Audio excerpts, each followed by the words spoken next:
The barrel was breathing. I don't mean the wood was creaking. I don't mean the staves were settling under the weight of whatever was inside. I mean the thing was breathing, expanding, contracting. The metal hoops rising and falling like ribs around lungs that had no business existing. I could hear it. Slow, wet, deliberate.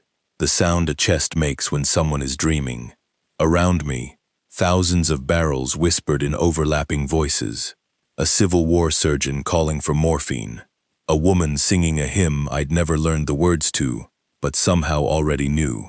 My Uncle Henry, young-voiced and urgent, telling someone to stop, to please stop, to not open that door. And at the center of Warehouse 4, a building that had burned down in 1973, and yet stood around me in the gray pre-dawn light with every barrel intact, every shelf dusted, every lantern lit, sat the first barrel. It spoke to me without words. It offered me everything I'd stolen back. Every dollar, every lie. Every night I'd lain awake certain that when they finally audited the books, I'd lose more than my freedom. I'd lose the version of myself I'd spent 34 years pretending to be. All I had to do was bottle one last batch.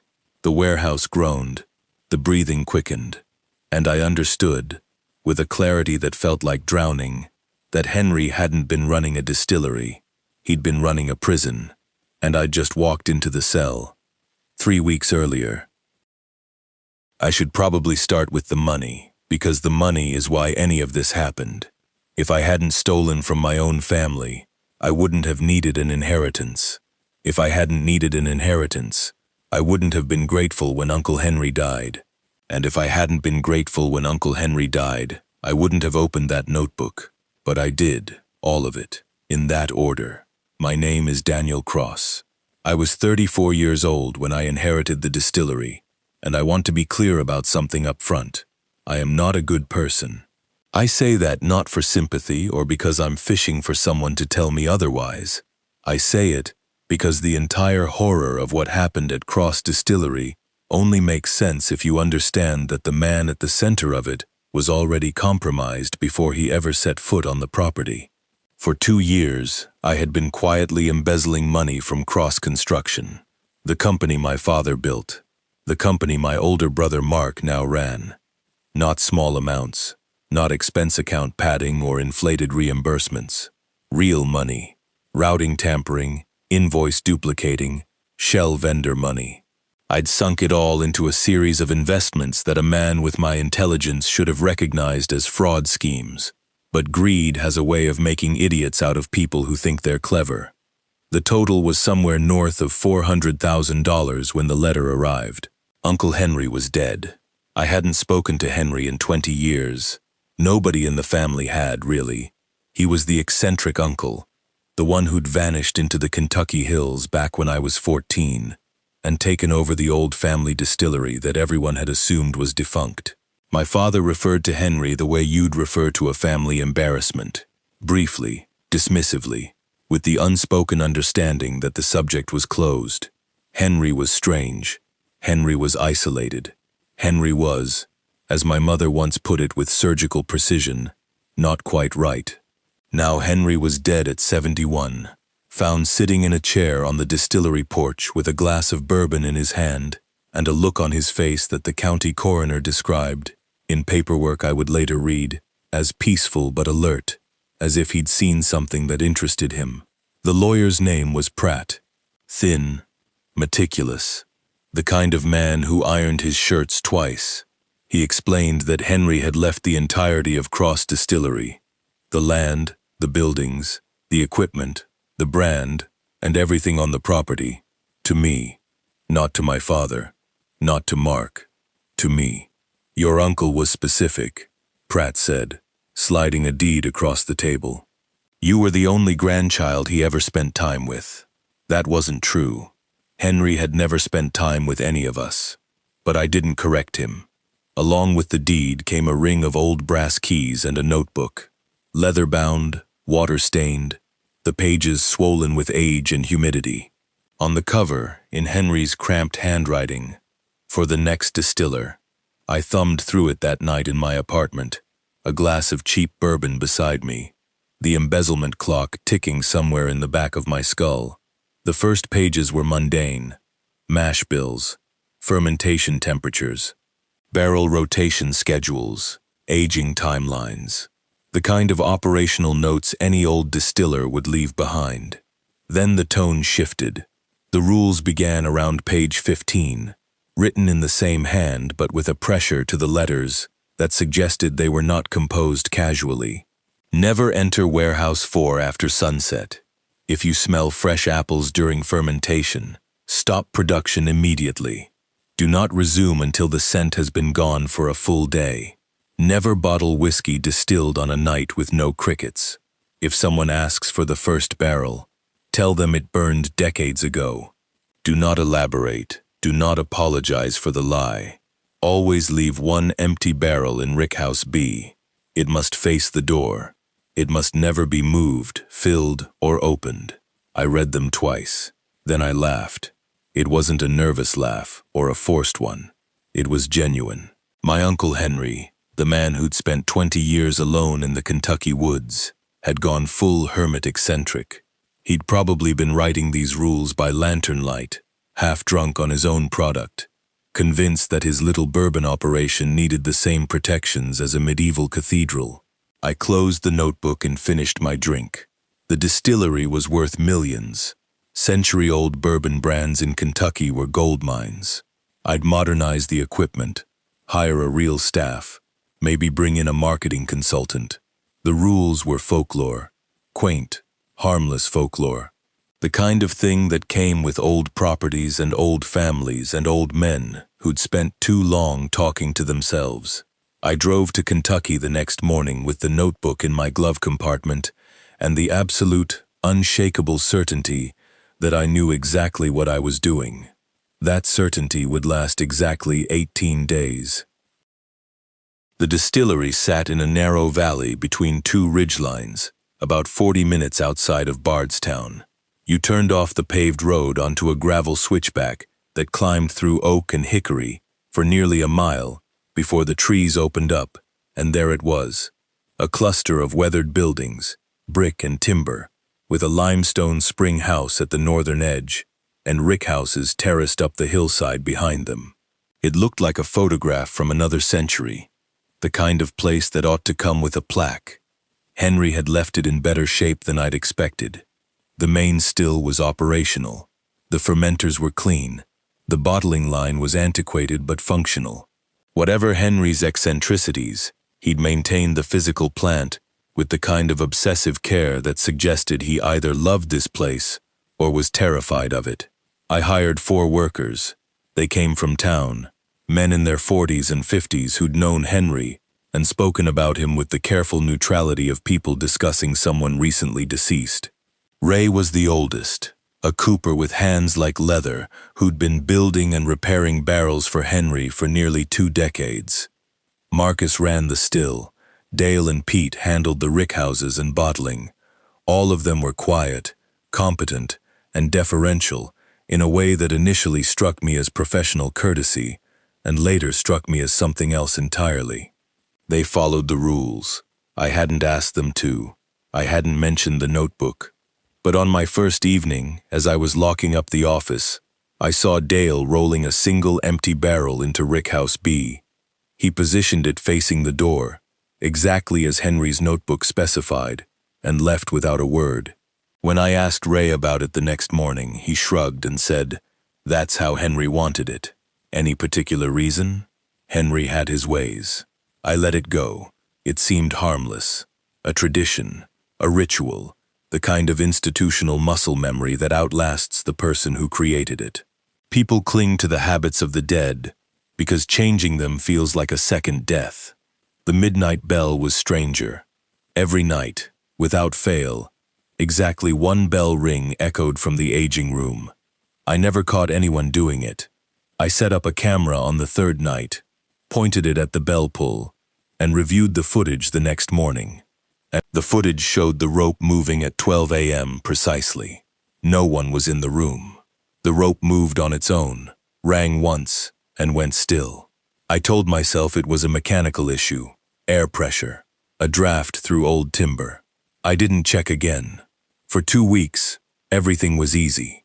I reviewed Henry's recipes, prepped the mash for a new batch, ordered supplies, and began learning the practical rhythms of bourbon production.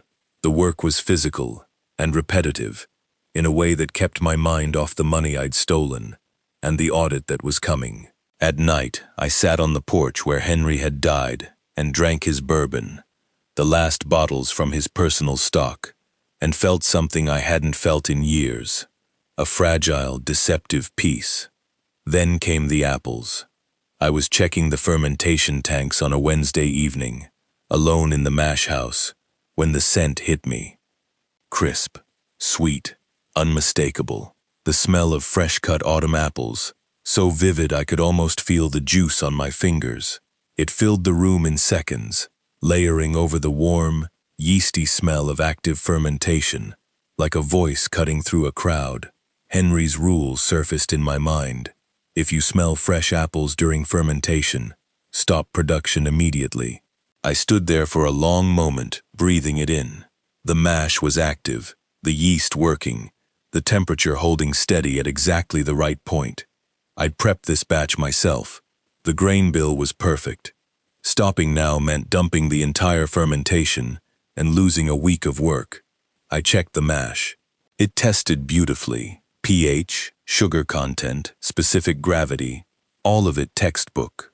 Better than textbook.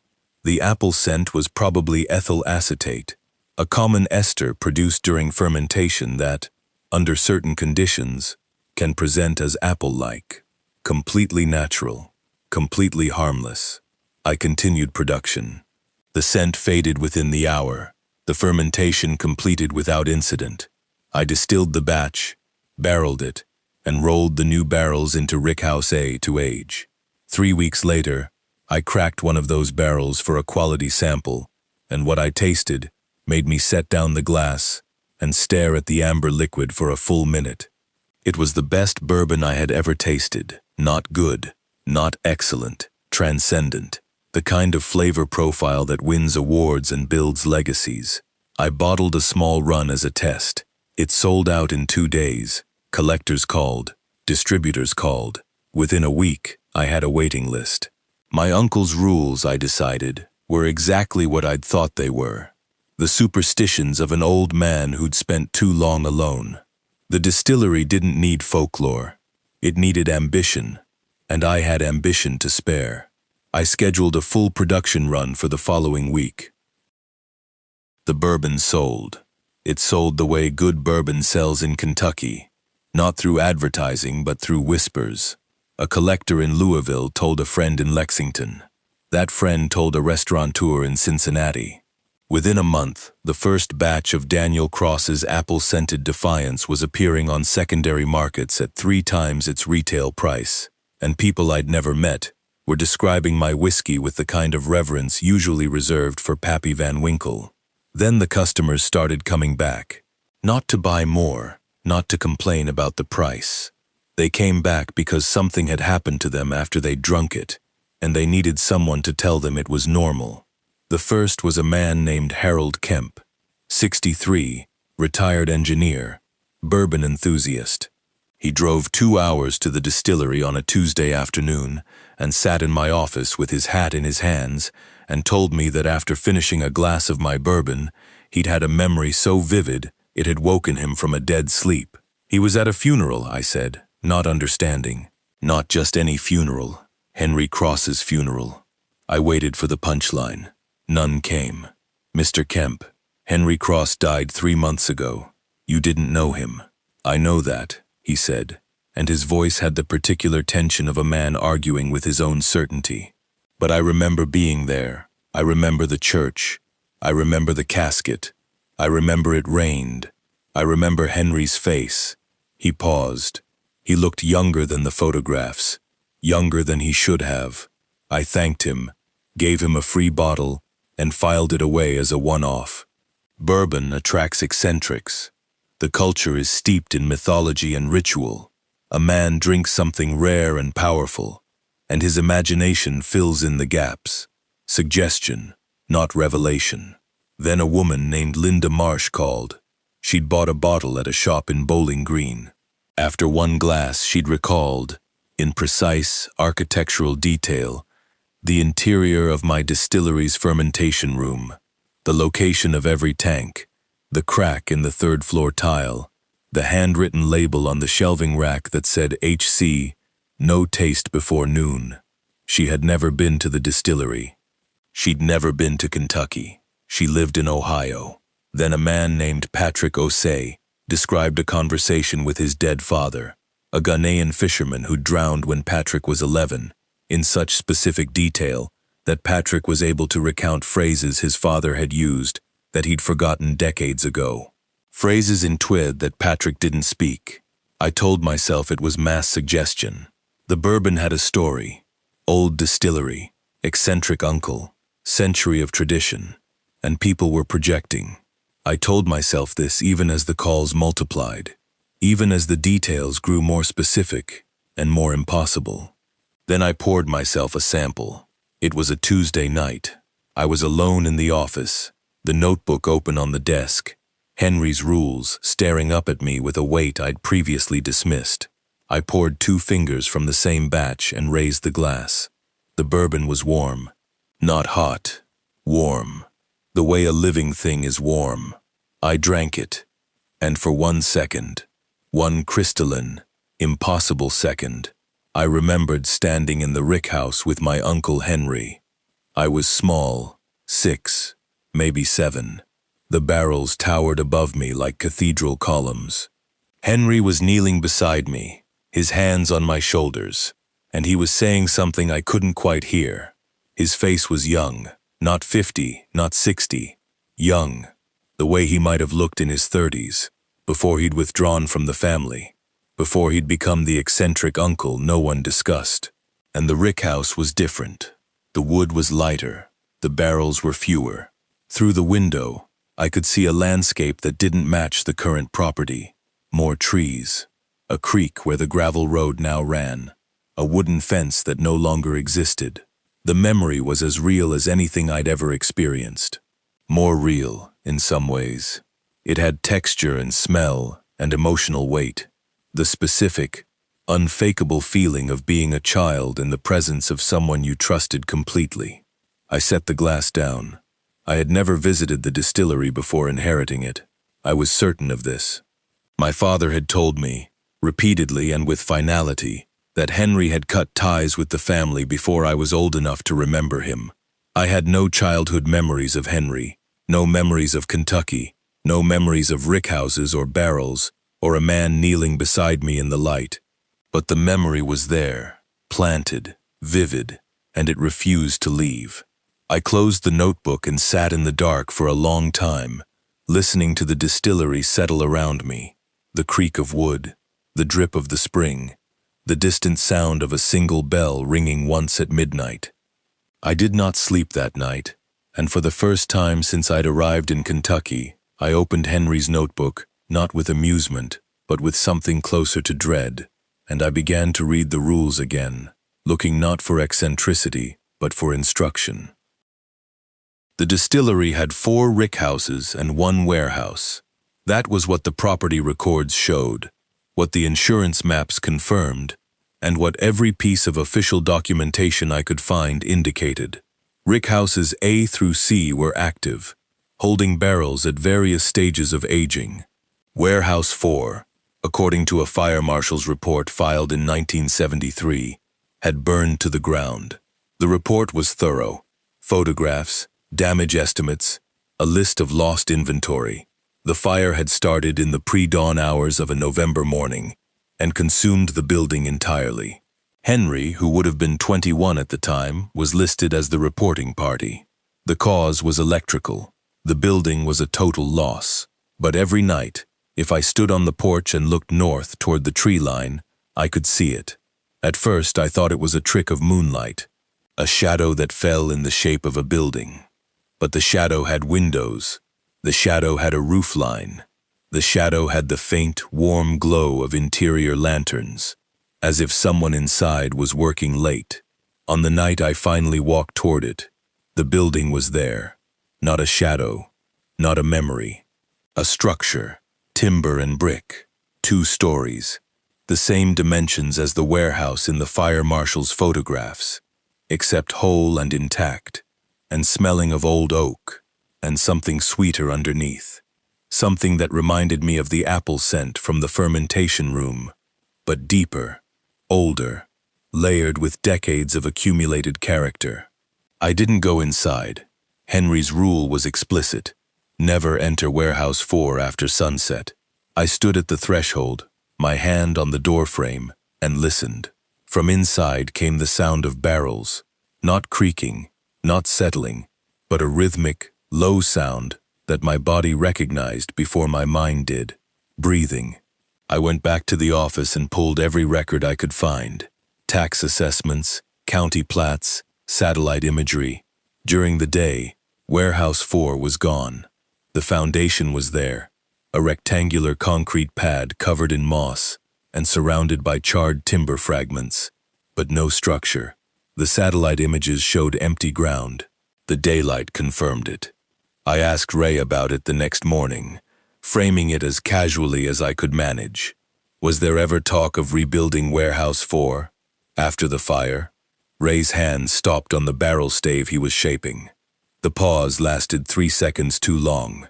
Henry didn't talk about Warehouse 4, he said. The records say it burned in 73. That's right. But some nights it looks like it's still there. Ray set down his tools. He looked at me with an expression I would come to recognize in the weeks that followed. The look of a man deciding how much truth a person could survive hearing.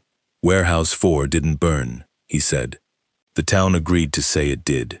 Henry's father made that call. Whatever's in there, whatever's been in there since your great-great-grandfather's time, it doesn't belong to us. It belongs to the building. And the building decides when it wants to be seen. I pressed him, but he wouldn't say more. That evening, I watched from the porch as the sun dropped below the ridgeline. As the last light faded, Warehouse 4 materialized, not appearing, not rising, but simply becoming visible, as if it had always been there, and the daylight had been the illusion. Through the windows, I could see barrels, rows and rows of them stretching back into depth that the building's exterior dimensions couldn't possibly contain. The lanterns inside cast a warm, amber light across the staves. I went inside the next morning. Henry's rule said never after sunset. It said nothing about sunrise. The interior was vast. Not the dimensions of a 2-story warehouse, but something closer to a cathedral nave.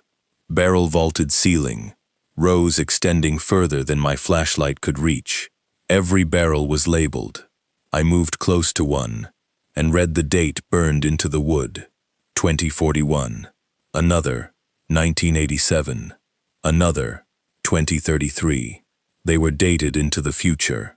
I moved deeper. Some barrels bore dates from the 1800s. One read 1804, 60 years before the distillery was founded. Another bore no date at all, just a symbol I didn't recognize, carved deep into the oak. And every barrel, every single one, was expanding and contracting in that slow, wet rhythm, breathing, as if the wood were lungs, as if what was inside was alive. I backed out of the building, and by the time I reached the clearing, Warehouse 4 was gone. Only the moss-covered foundation remained, and the morning sun fell on it, as though nothing had ever stood there at all. I found the second section of the notebook that night. I'd been reading the rules obsessively for 3 days, cross-referencing them with production logs, trying to find patterns. The notebook's first 60 pages were operational, mash bills, schedules, the rules I'd already encountered. But page 61 felt wrong. The paper was thicker, the edges glued together with a precision that suggested deliberate concealment. I steamed the pages apart over a kettle, and when they separated, Henry's handwriting changed. The earlier sections had been practical, almost businesslike. The hidden section was different. The letters were smaller, tighter, written with the pressure of someone documenting something they were afraid to forget, or afraid to remember. It began, "The bourbon is not what's aging. I read that line 5 times before continuing. Henry had written the history of the distillery in compressed, clinical prose. The property had been founded in 1864 by our ancestor, Elias Cross, a surveyor who'd come to Kentucky looking for limestone, the mineral-rich water that makes bourbon possible. What Elias found was a spring unlike any other. The water emerged from a limestone formation so deep and so old that geologists, when Henry had eventually sent samples to a university lab, couldn't identify the formation's origin. The water carried trace minerals in combinations that didn't match any known geological profile. But that wasn't the anomaly. The anomaly was what the water carried in its memory. Henry wrote, "Water remembers. This is not a metaphor. The spring water that feeds our distillery absorbs fragments of human experience, not from the people who drink it, but from the earth it passes through on its way to the surface. The limestone it travels through is saturated with the residue of every life lived above it, every death, every memory, every moment of grief or joy or terror that soaked into the ground and seeped downward through stone over centuries. When we distill with this water, we concentrate those fragments. The bourbon doesn't just age in barrels, it ages memory. Each barrel collects, concentrates, and stabilizes fragments of human lives. People long dead, people not yet born, people whose experiences were never recorded, but whose emotional residue permeated the earth that fed our spring. The longer bourbon ages, the more memories collect inside. A 6-year barrel carries whispers. A 12-year barrel carries voices. A 50-year barrel carries whole lives. And a barrel aged long enough, a century or more, carries so many overlapping memories that it begins to think. Henry described the master distiller's true role. We don't judge flavor, we judge stability. We taste the bourbon not to assess its quality, but to assess whether the memories inside it remain coherent, whether they're staying separate, stable, contained within the liquid.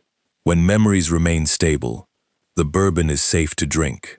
The drinker experiences a flash of someone else's recollection, vivid, alien, disorienting, but it passes. A visitor's memory, borrowed and returned. But when memories become unstable, when incompatible fragments begin to merge, when the bourbon ferments experiences that were never meant to touch, the boundaries between the liquid and the world begin to thin. That was what the rules were for. Never enter warehouse 4 after sunset, because at night, the barrel's breathing synchronizes, and the memories inside them are most active, most hungry, most likely to reach outward. If you smell fresh apples during fermentation, stop production, because the apple scent means the spring has drawn up something new, a memory so intense and so recent that it hasn't stabilized in the water. Fermenting with unstable memory creates bourbon that doesn't just share memories but implants them, permanently. Never bottle whiskey distilled on a night with no crickets, because the silence of the crickets means something has passed through the property, something that travels in the absence of sound. The water knows, the crickets know, the bourbon will know. Always leave one empty barrel in Rickhouse B, because the barrel isn't empty. It's a container for whatever the spring pushes out when it has too much to hold. A pressure valve, a holding cell. If someone asks for the first barrel, tell them it burned. Because the first barrel is the oldest, the most saturated, the most conscious. And if someone is asking for it by name, they've already been contacted by it.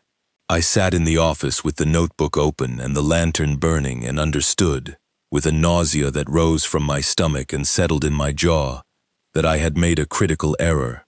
The apple-scented bourbon I'd produced, the batch I'd ignored the rules for, the batch that collectors were praising, the batch that had sold out and spread across 3 states, wasn't just good bourbon. It was unstable memory, bottled and distributed to people who were now experiencing fragments of lives they'd never lived.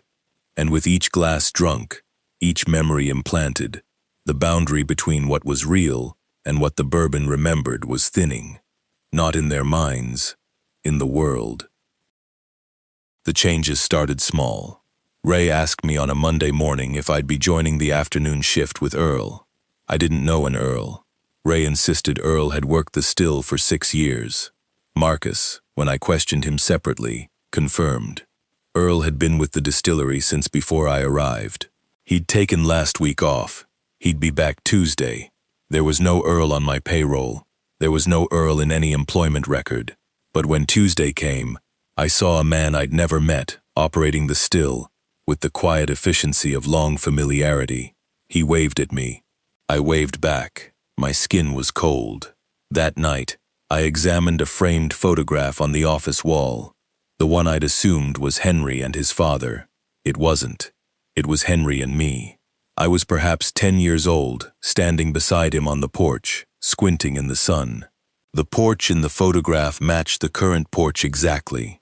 The boy in the photograph was unmistakably me. Same jaw, same cowlick, same scar on my left eyebrow from a childhood fall I couldn't remember having. I had no memory of that photograph being taken. I had no memory of that day. But the photograph was real, and when I checked my phone's photo gallery, I found no childhood pictures of myself at the distillery, only gaps where pictures might have been. The album skipping years as though pages had been torn from a book. The town was changing too. Buildings I'd driven past for weeks, the gas station, the feed store, the white church at the crossroads, looked older each morning. The paint darker, the wood more weathered. The gas station's sign changed from a modern logo to a hand-painted board. The feed store acquired a hitching post that hadn't been there the day before. These were not renovations. They were regressions. The town was aging backward, one night at a time, as though something were peeling away layers of the present to expose the past beneath. And then there were the people. A woman at the general store asked me when I'd bought the distillery. I told her, 3 months ago. She frowned. Honey, you've been running that place for years. I saw you at the 4th of July picnic in 2020. She said this with perfect, casual confidence. The way you'd correct someone who'd misremembered the day of the week. At the post office, the clerk couldn't find my forwarding request. You already have a box, she said. Box 14. You've had it since you moved here. She showed me the signature card, my handwriting, a date from 2 years ago. The bourbon was not creating hallucinations. I understood that now, with a clarity that left no room for comfort. It was fermenting memory itself, rewriting the collective recollection of the town, the property, the people, one sip at a time. Every bottle I'd sold from that apple-scented batch had carried unstable memory into the world, and the world was incorporating it, absorbing it, treating it as real, because memory is the only material from which reality is constructed, and when you corrupt the material, the structure follows. I went back to the notebook and found Henry's addendum, scrawled in a different ink, dated months before his death. The spring changes. The rules must change with it. What I've written will not hold forever. The next distiller must learn to read the bourbon, not just the rules. The bourbon will tell you what it needs. Listen, write it down. Do not trust what you remember. Do not trust what anyone remembers. Trust only what the barrels say. I bought a new notebook. I sat in the office with both books open, Henry's and mine, and I began writing my own rules. Not from superstition, from observation. Rule 1. Never trust memories created after tasting unfinished bourbon. They are not yours. They are the bourbon's. It will give you comfort to make you dependent.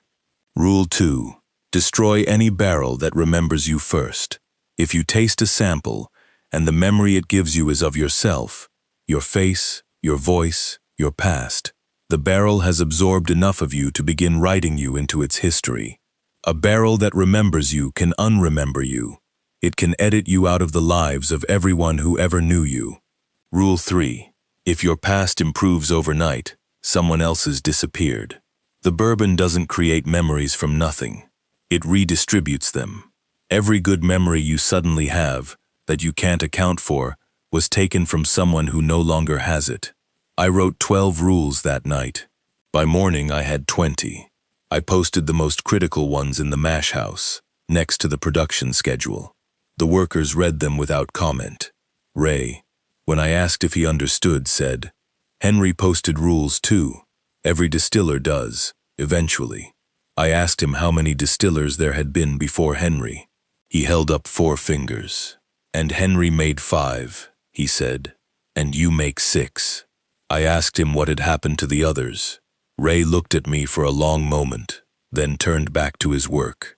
"Same thing that happens to everyone who stays too long," he said. "They became part of the recipe." He arrived on a Thursday evening, just before sunset. I was closing the office when I saw him standing at the gate, not walking toward it, not driving up to it, but standing at it, as if he'd been there for some time, and I'd only just noticed.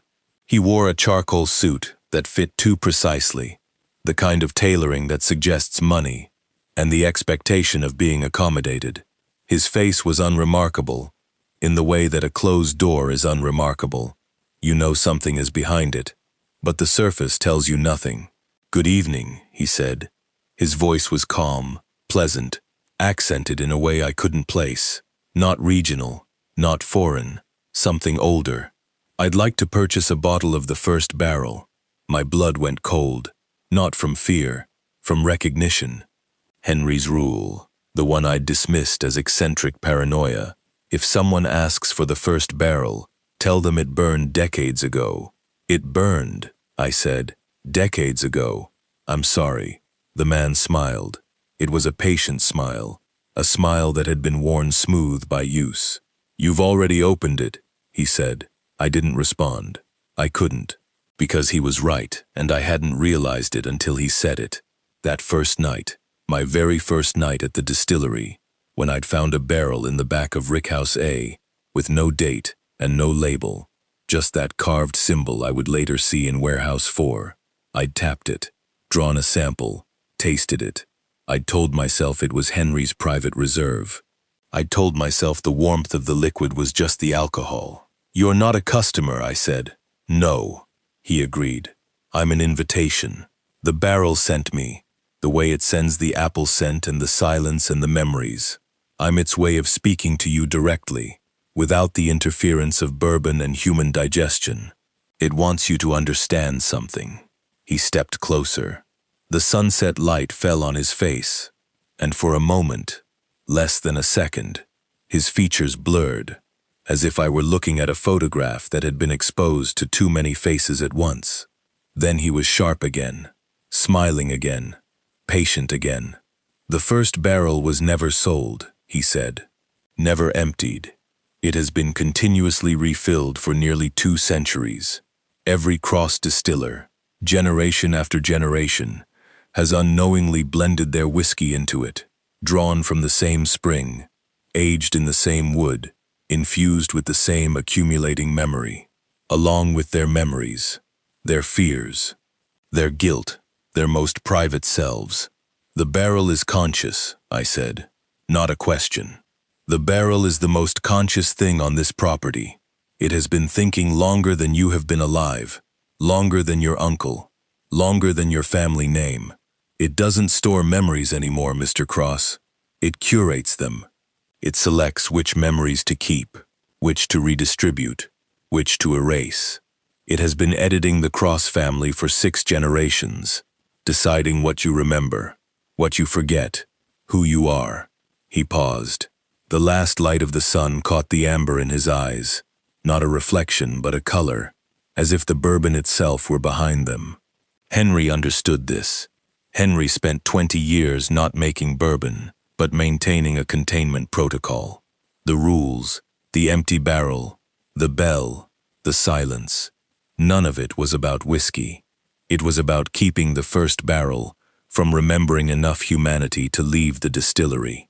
Because once it leaves, once it has enough memory to exist independently, to move through the world without the spring to anchor it, there will be no containing it. It won't need barrels anymore. It won't need bourbon. It will drink directly from people. "Why are you telling me this?" I asked. "Because you've already weakened the containment, the batch you produced. The one with the apple scent, the unstable memory. You distributed it. You sent fragments of the spring's memory into the world, without the barrel's curation. The barrel has been compensating, pulling those fragments back, rewriting the histories they corrupted. But it can't keep up, and it has a proposal. A proposal. Finish the work. Bottle one final batch from the first barrel.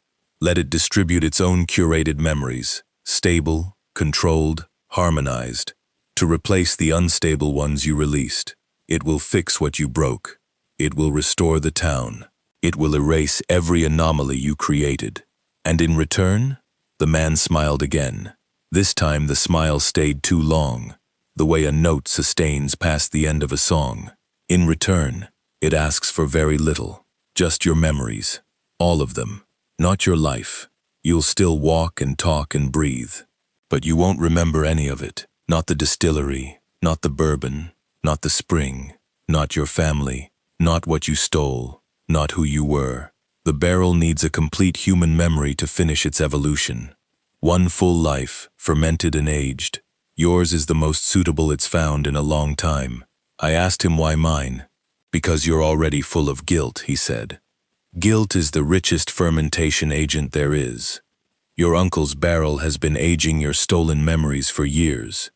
Every lie you told, every dollar you diverted, every night you lay awake afraid. The spring drew them down through the earth while you slept. The barrel has been tasting you since before you arrived. It knows you, Daniel. It has been waiting for you since before you were born. He turned and walked toward the gate. At the edge of the lamplight, he stopped. You have until sunrise, he said. The barrel is patient, but the containment is failing. If you don't decide by dawn, it will decide for you. Then he was gone. Not walked away. Not disappeared. Simply gone. The way Warehouse 4 was gone in daylight. As if he'd never been there at all, except for the lingering scent of old oak and something sweet, something like apples, hanging in the air where he'd stood. I didn't decide to destroy the barrel. That's not the kind of decision you make. That's the kind of decision that makes you, that reaches up through your fear and your self-interest and your compromised, embezzling, guilt-soaked soul, and pulls you toward the only action that still counts as yours. I entered Warehouse 4 at sunrise. The building was there, solid, amber-lit, breathing. I pushed through the door, and the sound hit me like a wall. Not noise, voices. Thousands of them, layered and overlapping, whispering from every barrel in the vast, impossible interior. I heard Civil War surgeons calling for morphine. I heard Prohibition-era bootleggers arguing over roots. I heard a woman, someone's wife, someone's mother, singing a lullaby in a language I didn't recognize but felt in my chest. I heard my grandfather, young and afraid, asking Henry's father what the rules meant. I heard Henry, old and tired, reading from the notebook by lantern light, his voice cracking on the word containment. And underneath all of it, like a bass note beneath an orchestra, I heard my own voice, young, 6 years old, standing in the rick house with my uncle. And what Henry was saying, the words I hadn't been able to hear in the Bourbon's memory, came clear at last.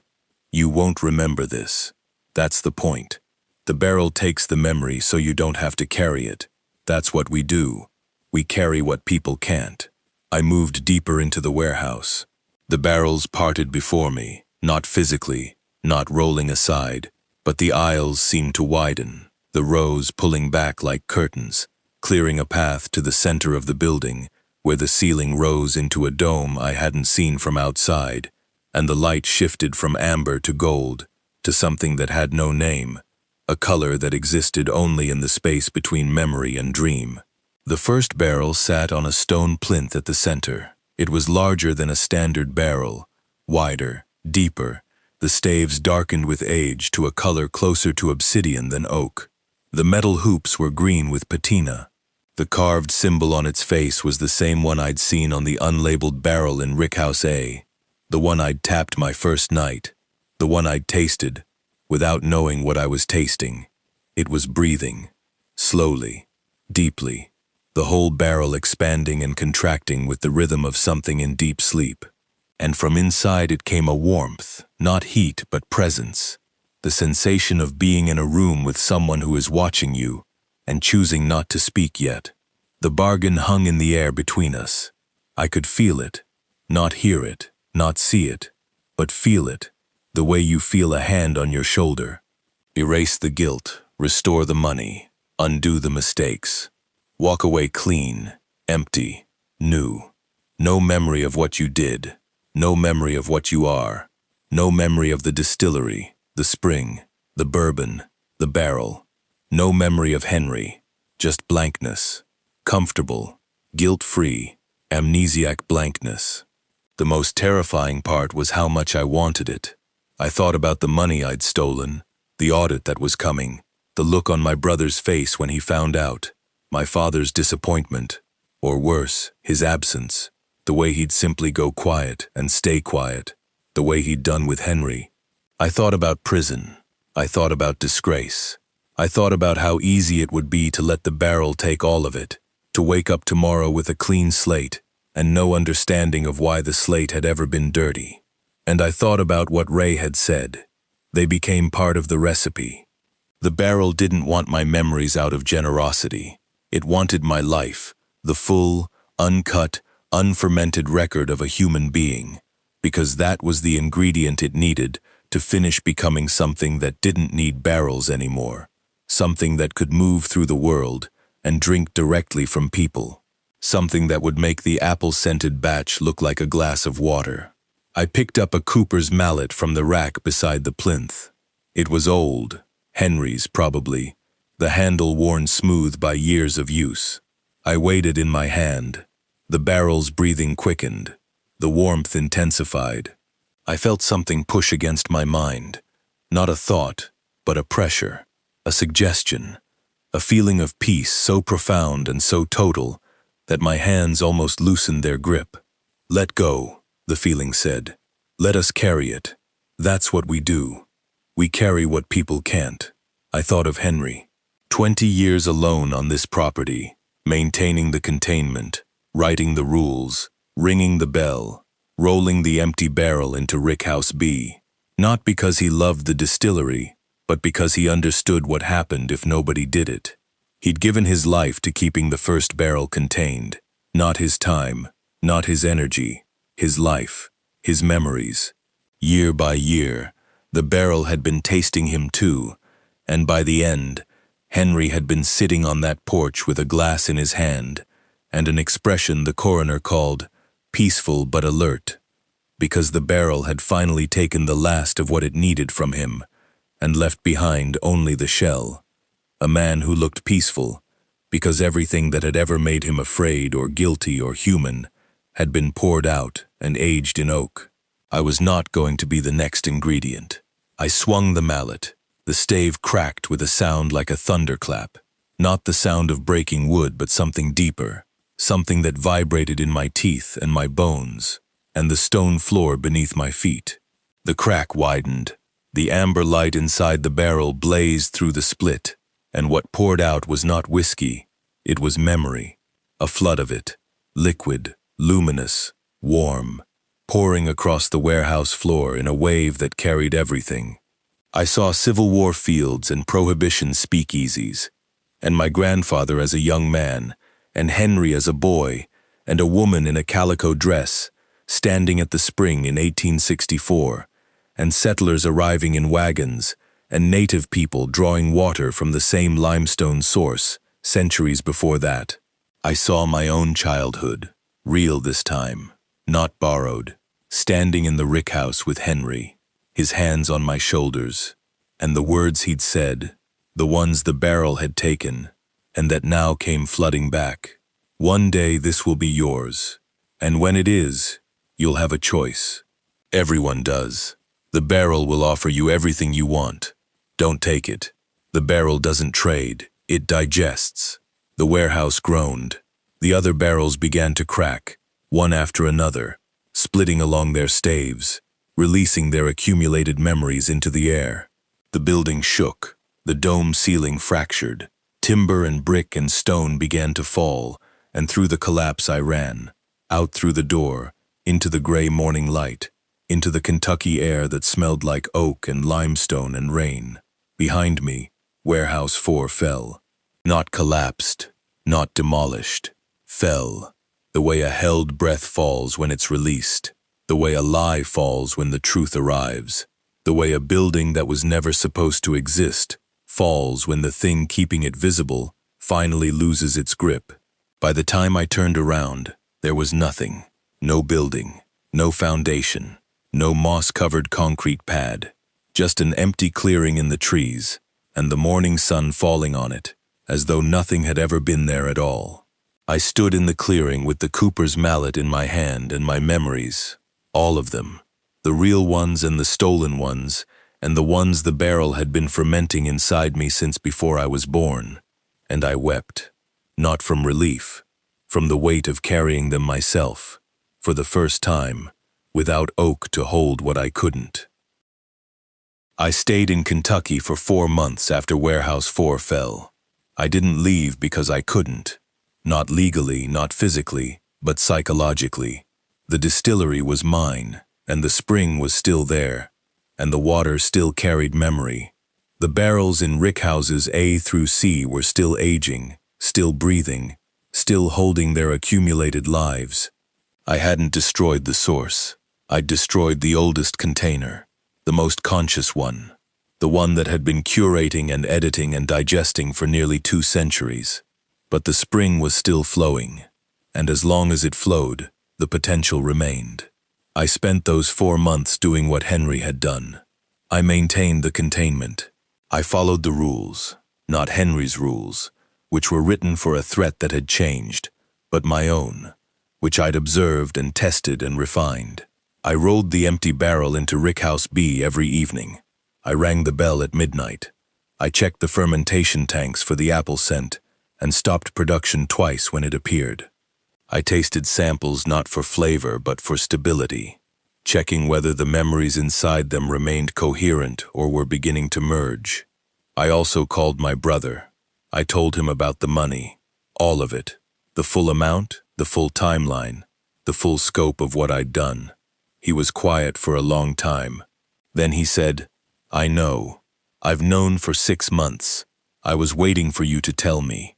He asked me what I was going to do. I told him I was going to sell the distillery. He asked why. I said, "Because I'm not the right person to hold this. I'm not strong enough. Henry was strong enough, and it consumed him. I'm not even strong enough for what I stole, let alone what this place contains." I sold Cross Distillery to a holding company that specialized in heritage bourbon brands. They were professional, respectful, and entirely uninterested in old notebooks or handwritten rules. They wanted the land, the spring, the brand recognition, and the inventory. I gave them everything except Henry's notebook, which I kept. Before I left, I wrote a final set of rules and placed them inside the notebook, on the first page, where the new owner would find them. I kept them simple. Not because the situation was simple, but because complexity is where the barrel had always operated best, in the gaps between rules, in the contradictions, in the interpretations. Simplicity left fewer gaps. Never age whiskey longer than 12 years. Never build another Warehouse 4. If customers remember things that never happened, stop production immediately. If anyone asks whether this bourbon is made from the original family recipe, tell them yes, because they'll remember it that way anyway. I drove out of the valley on a morning in late October. The trees were turning.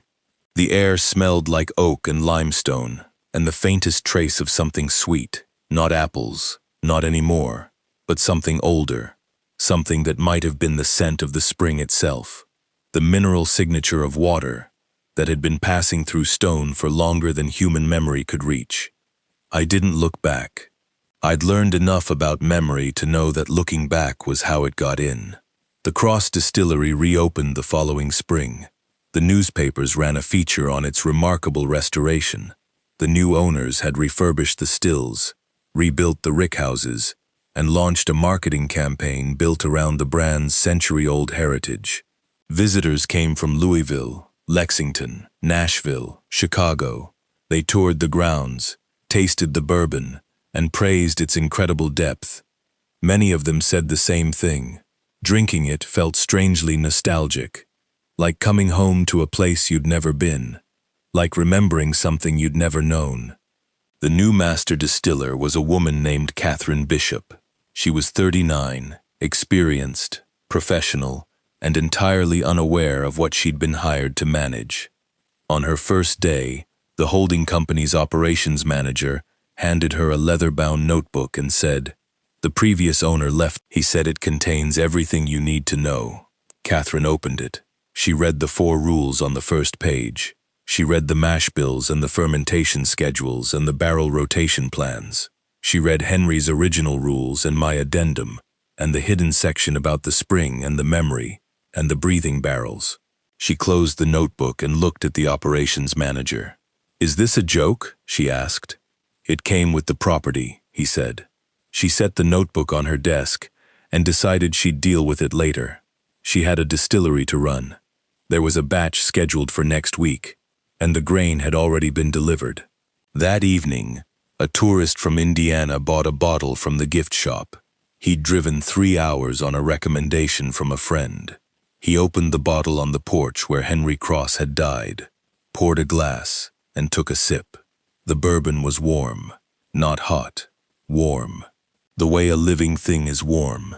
He set the glass down and went inside to the cash register, where a young woman was closing out the drawer. "Excuse me," he said.